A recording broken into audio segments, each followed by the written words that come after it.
LV Hazrat Kumar గారు ఎన్నో వేల మందికి కంటి చూపు ప్రసాదించి రోగులకు అత్యాధునిక వైద్యాన్ని అందిస్తున్నారు. నిరుపేదలకు ప్రతిరోజు ఉదయం వైద్య సేవలు ఉచితంగా అందించబడును.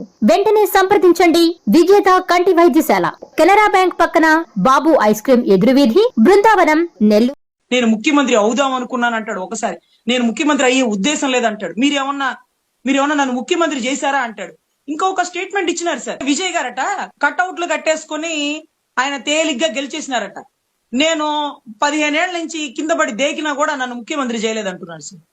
సార్ 40 మంది స్పాట్ లో చనిపోతే డిఎంకే, అన్నా డిఎంకే, కాంగ్రెస్, బీజేపీ, పెద్ద పెద్ద పార్టీలు అందరూ కలిసి ఆయన టార్గెట్ చేసినా ఆయన మీద ఎన్ని కేసులు వేస్తానన్నా ఒంటరిగా నిలబడి తలబడి ఓడిపోతే ఓడిపోతాను, గెలిస్తే సీఎం అభ్యర్థిగా సంతకం పెడతాను, ఆ నమ్మకం నాకుందని అన్నిటినీ ఎదుర్కొని అవసరమైతే జైల్లో పెడతారు, నువ్వు ఎలక్షన్ అప్పుడు కూడా ఉండవు అంటే జైల్లో ఉండి నామినేషన్ వేస్తానన్నటువంటి వ్యక్తి సార్. అంటే అతను రావడమే ఒంటరిగా వచ్చి తన్ని తాను నిరూపించుకొని తను నమ్మింది పైన ఉండే కేంద్ర పార్టీలను కాదు సార్, ప్రభుత్వంలో ఉండే బలమైన పార్టీ స్టాలిన్ ని కాదు సార్. ఒంటరిగా ముందుకెళ్లి నా సైన్యాన్ని నమ్మాను, నా జనాన్ని నమ్మాను.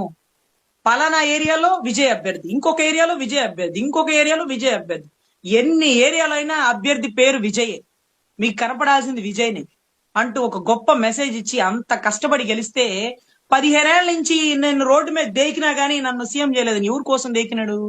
చంద్రబాబు గారు అరెస్ట్ అయినప్పుడు రోడ్డు మీద పడుకున్నాడు. మరి ఆయన కదా సీఎం చేయాలా? అరే నా దత్తపుత్రుడు, నా పెద్ద కొడుకు అని భావించినప్పుడు నీ పెద్ద కొడుకు సీఎం ఇవ్వకుండా నీ చిన్న కొడుకు లోకేష్కి ఎలా ఇచ్చేస్తావన్నా అడగాల్సింది కదా. ఆయన కోసం కదా మీరు రోడ్డు మీద పడుకుంది. సో ఇటువంటి